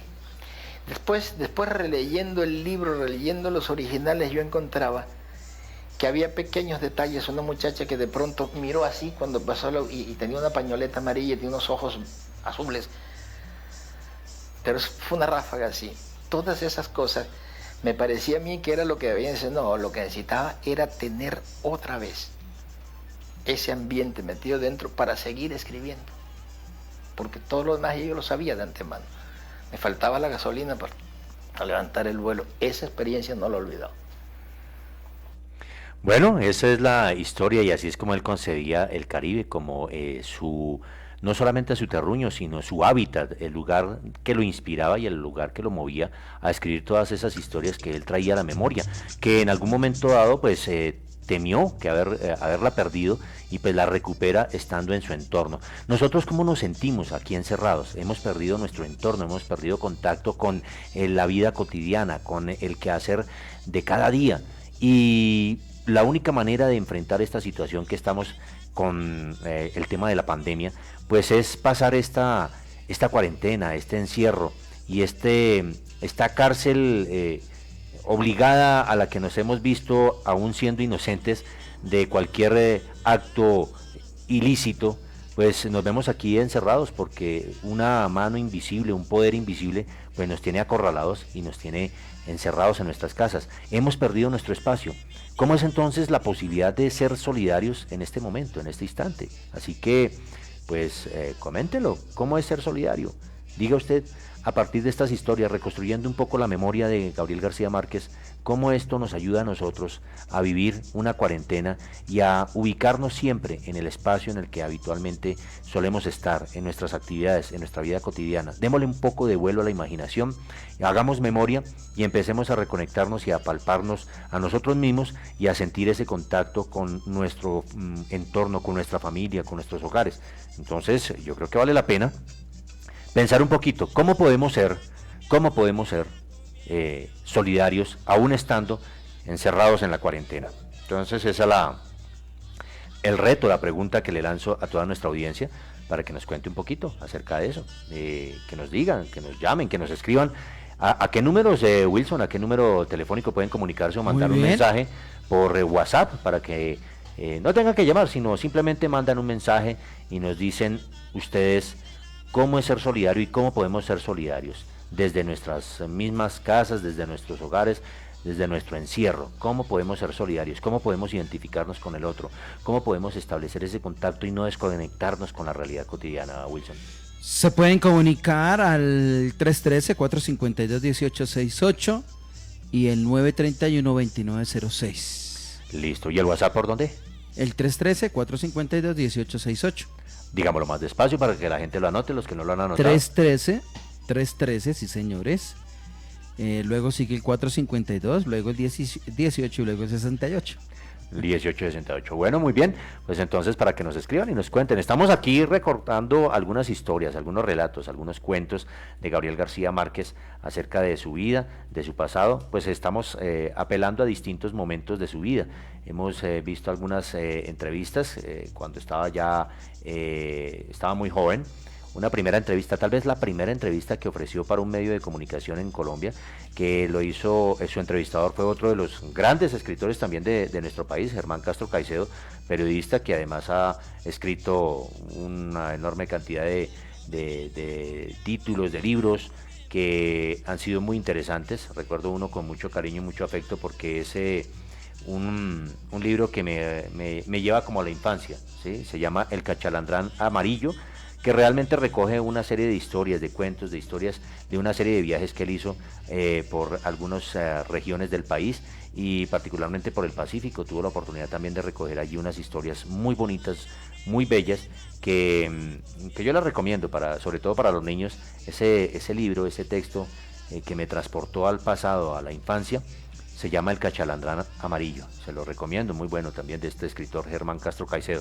Y pues obviamente entrevistando a uno de los grandes maestros de la literatura, como lo reconoció incluso la Academia Española de la Lengua y pues toda la sociedad de academias de la lengua en español en todos los países hispanoamericanos en donde existe pues academias de la lengua. Entonces también reconocieron el gran aporte literario que hizo Gabriel García Márquez como uno de los grandes representantes de la literatura universal y bueno, el moderno Quijote en el que se constituyó Gabriel García Márquez también con estas obras maravillosas. Hay un cuento, una historia que quisiera también compartirlo. Estábamos hablando hace un momento de ese cuento frío, de ese visitante en ese escenario frío, de esa historia rodeada de hielo y bueno, sorprende a veces esos pequeños relatos, esos pequeños cuentos cortos. Y hay uno que se llama Espantos de Agosto, que Gabriel García Márquez relata un poco como parte como de sus vivencias, de otros lugares, de otros sitios en donde él ha estado presente. Dice él en su relato: llegamos a Arezzo un poco antes del mediodía y perdimos más de 2 horas buscando el castillo renacentista que el escritor venezolano Miguel Otero Silva había comprado en aquel recodo idílico de la campiña toscana.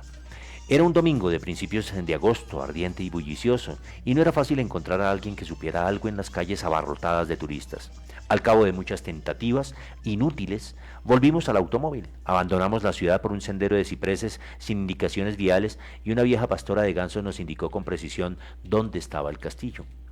Antes de despedirse nos preguntó si pasábamos o pensábamos dormir allí y le contestamos, como lo teníamos previsto, que solo íbamos a almorzar.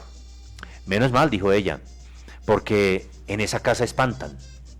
Mi esposa y yo, que no creemos en aparecidos del mediodía, nos burlamos de su credulidad, pero nuestros 2 hijos, de 9 y 7 años, se pusieron dichosos con la idea de conocer un fantasma de cuerpo presente. Miguel Otero Silva, que además de buen escritor, era un anfitrión espléndido y un comedor refinado, nos esperaba con un almuerzo de nunca olvidar. Como se nos había hecho tarde, no tuvimos tiempo de conocer el interior del castillo antes de sentarnos a la mesa, pero su aspecto desde fuera no tenía nada de pavoroso, y cualquier inquietud se disipaba con la visión completa de la ciudad desde la terraza florida donde estábamos almorzando.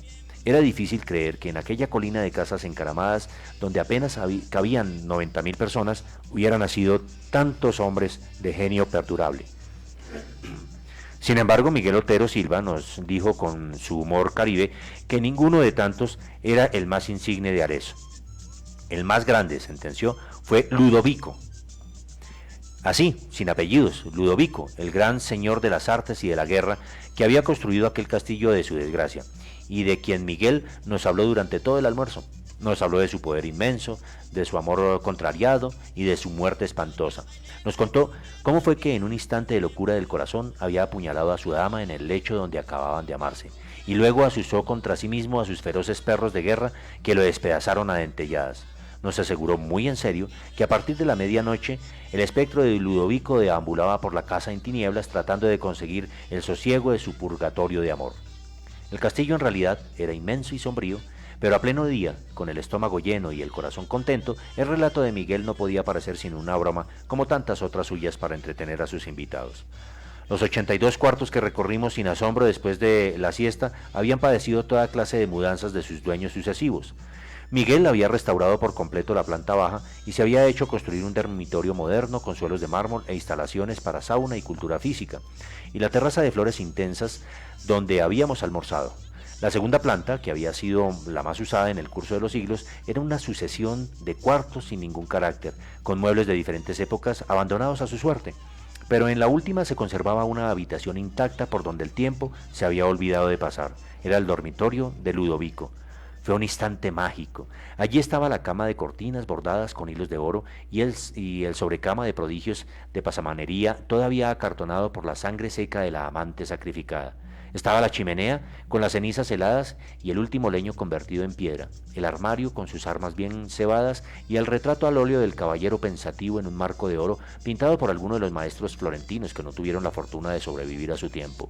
Sin embargo, lo que más me impresionó fue el olor de las fresas recientes que permanecía estancado sin explicación posible en el ámbito del dormitorio. Los días del verano son largos y parsimoniosos en la Toscana, y el horizonte se mantiene en su sitio hasta las 9 de la noche. Cuando terminamos de conocer el castillo eran más de las 5, pero Miguel insistió en llevarnos a ver los frescos de Piero de la Francesca en la iglesia de San Francisco, luego de tomarnos un café bien conversado bajo las pérgolas de la plaza. Y cuando regresamos para recoger las maletas encontramos la cena servida, de modo que nos quedamos a cenar. Y así pues sigue este cuento y pues finalmente él concluye de la siguiente manera diciendo: mientras lo hacíamos, estábamos hablando de tomarnos ese café y disfrutar de esa cena, mientras lo hacíamos bajo un cielo malva con una sola estrella, los niños prendieron unas antorchas en la cocina y se fueron a explorar las tinieblas en los pisos altos. Desde la mesa oíamos sus galopes de caballos herreros por la escalera, los lamentos de las puertas, los gritos felices llamando a Ludovico en los cuartos tenebrosos. Fue a ellos a quienes se les ocurrió la mala idea de quedarnos a dormir, o sea, a los hijos de García Márquez. Miguel Otero Silva los apoyó encantado y nosotros no tuvimos el valor civil de decirles que no. Al contrario, de lo que yo temía, dormimos muy bien, mi esposa y yo en un dormitorio de la planta baja y mis hijos en el cuarto contiguo. Ambos habían sido modernizados y no tenían nada de tenebrosos. Mientras trataba de conseguir el sueño, conté los 12 toques insomnes del reloj del péndulo de la sala y me acordé de la advertencia pavorosa de la pastora de gansos. Pero estábamos tan cansados que nos dormimos muy pronto, en un sueño denso y continuo, y desperté después de las 7 con un sol espléndido entre las enredaderas de la ventana. A mi lado, mi esposa navegaba en el mar apacible de los inocentes. ¡Qué tontería!, me dije, que alguien siga creyendo en fantasmas por estos tiempos. Solo entonces me estremeció el olor de fresas recién cortadas y vi la chimenea con las cenizas frías y el último leño convertido en piedra, y el retrato del caballero triste que nos miraba desde siglos antes en el marco de oro, pues no estábamos en la alcoba de la planta baja donde nos habíamos acostado la noche anterior, sino en el dormitorio de Ludovico, bajo la cornisa y las cortinas polvorientas y las sábanas empapadas de sangre todavía caliente de su cama maldita. Esa es la historia y el sueño y este cuento que nos cuenta en Los Espantos de Agosto, este cuento de Gabriel García Márquez, un cuento corto pero bastante interesante y además simpático por lo anecdótico de su viaje por la Toscana, ya en Europa, un viaje agradable. ¿Cómo le pareció este cuento, Wilson? ¿Cómo le pareció este relato? Es un relato muy chévere porque ¿qué es lo que pasa? Que resalta todo lo que está ocurriendo actualmente en el país. Sí. Sí, son historias en las que nosotros como que nos acostamos cada noche, pero nos despertamos como en un mundo diferente, ¿no? Sí, totalmente, y que todos los días son diferentes, sí, no son iguales. Sí. Entonces como que uno reflexiona, analiza, y cada día las cosas se ponen muy interesantes, ¿sí? Sí. Pero igualmente más difíciles. Bueno, ¿y qué ha dicho la audiencia? ¿Que sí se han comunicado, se han mandado algún mensaje? ¿Qué han dicho los oyentes acerca de todos estos relatos? Estamos haciendo un homenaje muy especial hoy a Gabriel García Márquez en el sexto aniversario de su fallecimiento, y pues recordando un poco ese trabajo maravilloso de retratarnos y de retratar momentos tan pequeños, tan simples, que los vuelve trascendentales, como estos casos, como este pequeño viaje que hizo por la Toscana, por esa campiña hermosa en el norte de Italia, allá precisamente, en el territorio donde nació esta pandemia, o por lo menos se extendió de manera muy fuerte la pandemia en Europa, ¿no? Porque nació en China, pero resultó por allá. ¿Ya tomó el café de la mañana? Claro, disfruté ya de un cafecito en la mañana, muy delicioso, y pues no sé si estos relatos le han gustado a la gente, me parece como interesante, porque son pequeñas historias que nos hacen recordar que somos, pues, ante todo frágiles, ¿no? Sí. Que una amenaza invisible, como en ese primer relato, acerca de que algo terrible va a ocurrir en este pueblo, pues algo terrible nos ha ocurrido en el mundo, y es ese espanto invisible que nos asusta y que nos mantiene encerrados en nuestras casas, pero que nos amenaza realmente con cobrarse con nuestras vidas, pues nuestra existencia, nuestra permanencia y nuestra trascendencia. Gabriel García Márquez relataba eso, que para trascender, para poder continuar con vida, pues él se había apasionado por escribir nuestra historia, la historia que le vamos a contar a nuestros hijos. ¿Cuál es ese relato? ¿Cuál es esta historia con la que nosotros vamos a trascender y vamos a llegar lejos y a pasar de generación en generación? Entonces, ¿qué relato tiene cada uno de nuestros oyentes? ¿Cuál es su historia de miedo, de terror, que lo acompaña en estos momentos en los que se necesita que seamos solidarios? ¿Y cómo podemos ser solidarios en estas circunstancias? ¿Cómo se le ocurre, Wilson, a usted ser solidario? Ser solidario, lo que estamos haciendo difusión de las diferentes campañas que viene adelantando el gobierno distrital, el gobierno nacional, para motivar, para que la gente que nos está escuchando, pues que tomen conciencia de las cosas que están pasando actualmente, ¿sí? Y entonces esos son temas que son importantes para resaltar, importantes para llevar la información más completa, más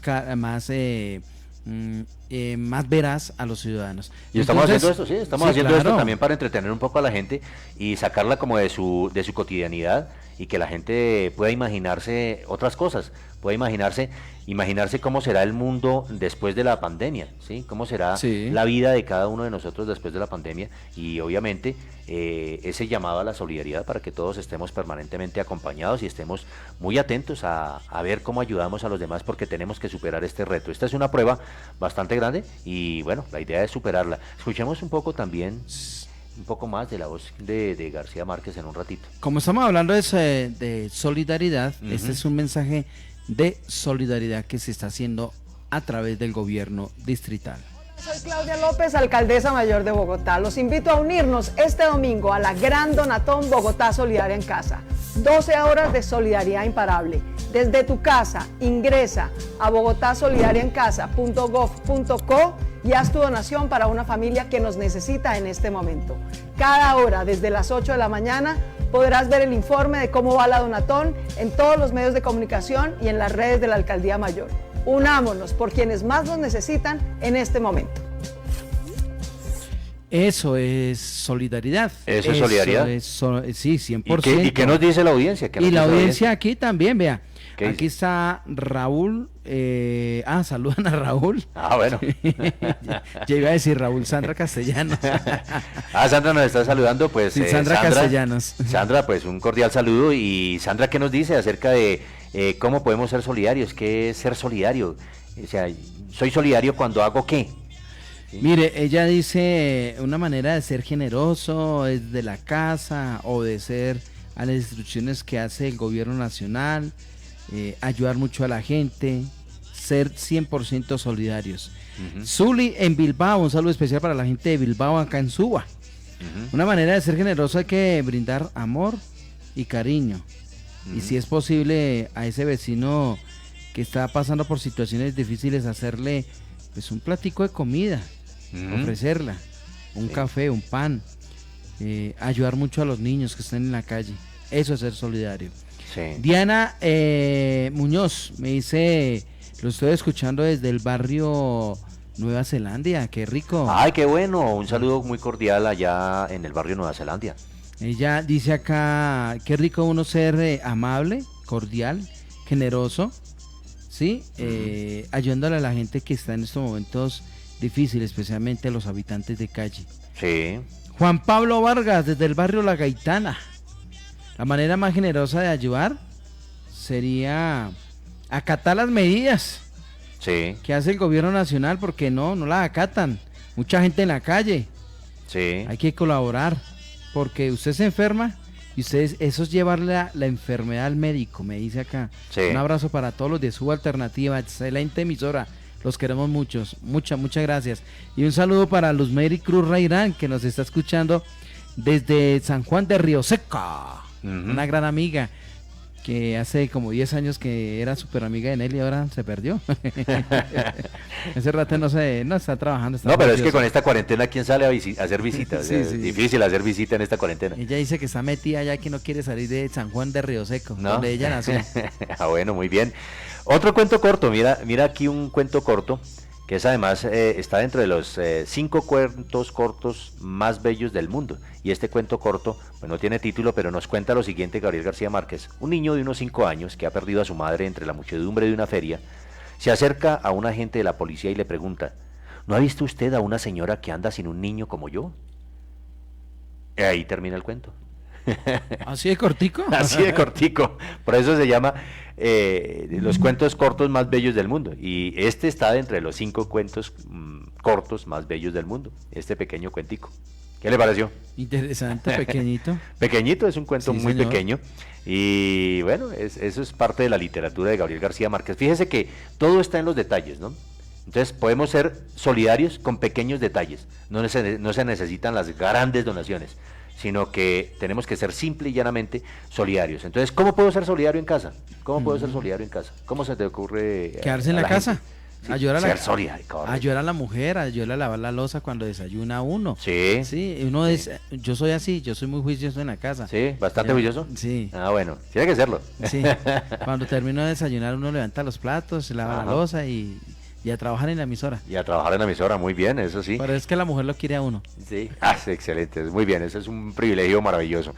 Muy bien, y pues la gente que nos dice, la audiencia que nos dice, ¿cómo podemos ser solidarios desde nuestras casas? ¿Sí? ¿Cómo podemos ser solidarios? A propósito, pues, de la campaña que está impulsando la alcaldesa mayor Claudia López en torno a la solidaridad. Y hoy hemos estado hablando de eso, ¿no? Hemos estado hablando, a lo largo de todas estas historias que nos cuenta Gabriel García Márquez, es repensarnos, reimaginarnos, reinventarnos también, porque después de toda esta pandemia y de toda esta crisis y cuando se levante la cuarentena, pues otro será el mundo en el que nos tendremos que mover. Entonces tendremos que hacer cambios, tendremos que construir sobre algo nuevo, porque esta crisis nos ha permitido también descubrir, lamentablemente, Wilson, también nos ha permitido descubrir las miserias humanas, ¿no?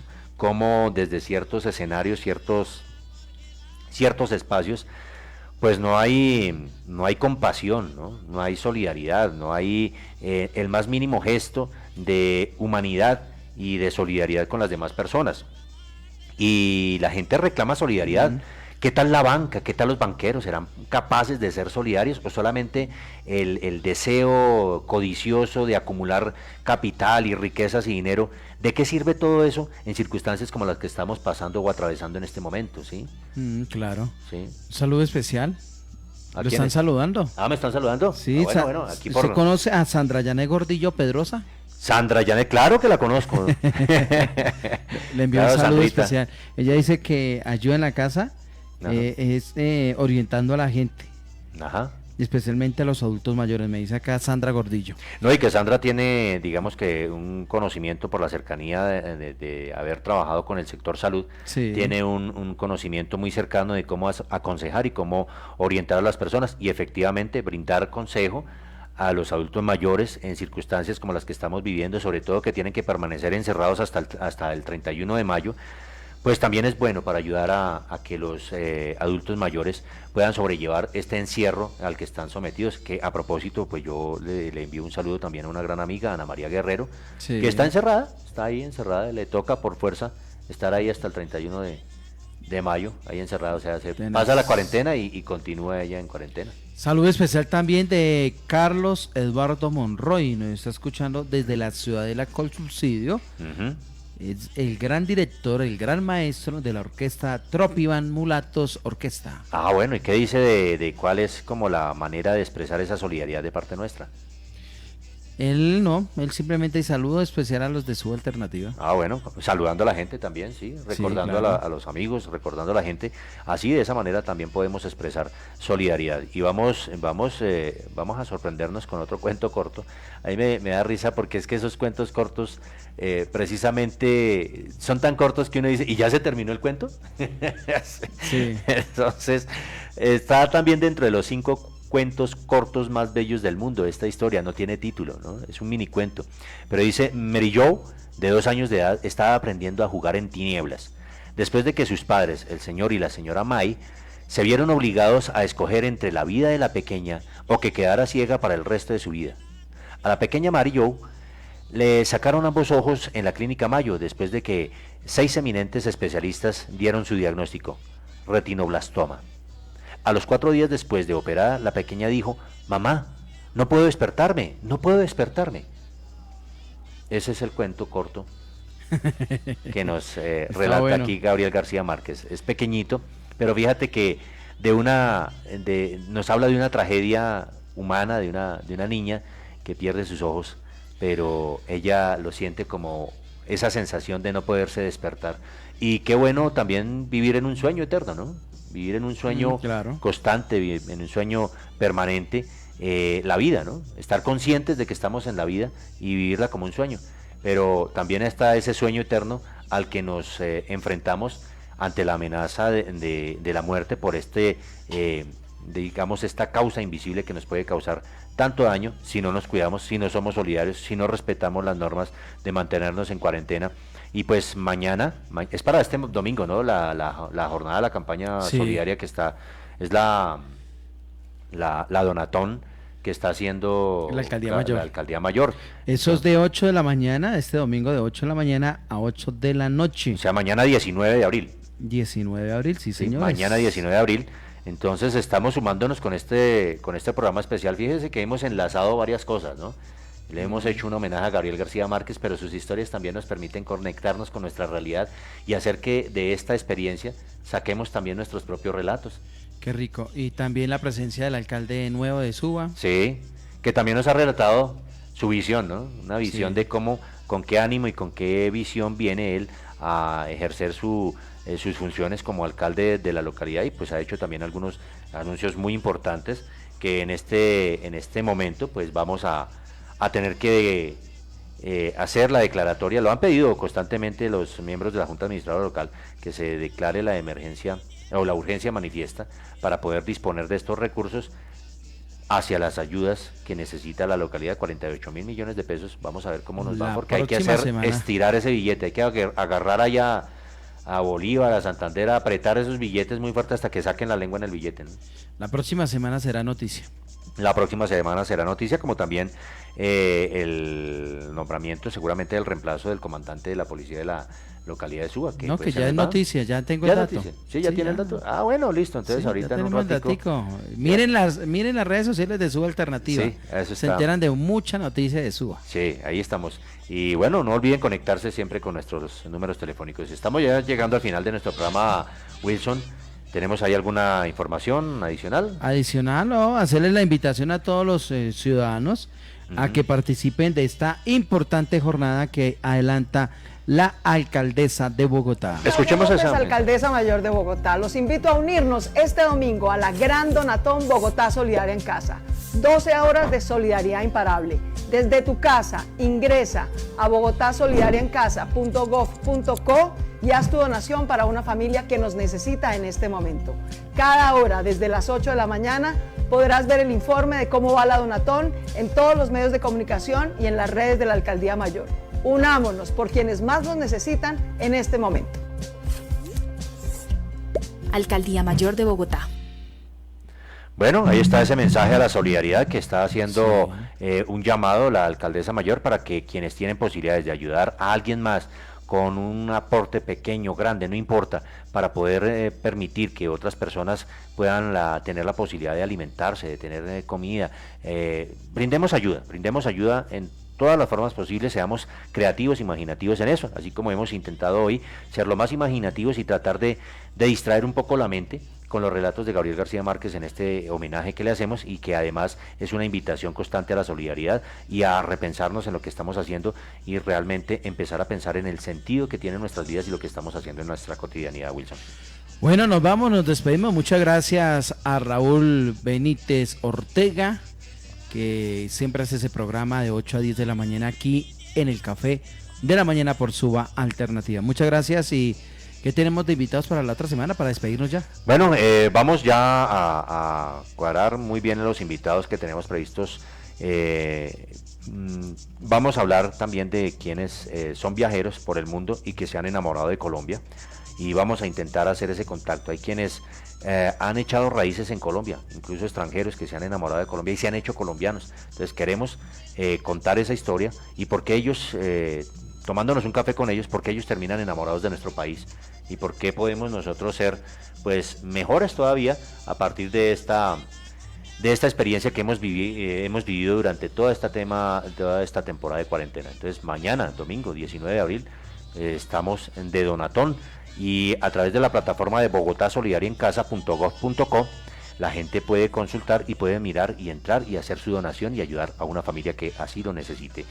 Pues a todos nuestros oyentes, gracias por tomarnos este café en la mañana, gracias por disfrutar con nosotros de estos pequeños relatos y por habernos acompañado en este homenaje que le hemos hecho a este gran maestro de la literatura latinoamericana, hispanoamericana y de la lengua castellana, a Gabriel García Márquez, en este bonito homenaje a los 6 años de su fallecimiento.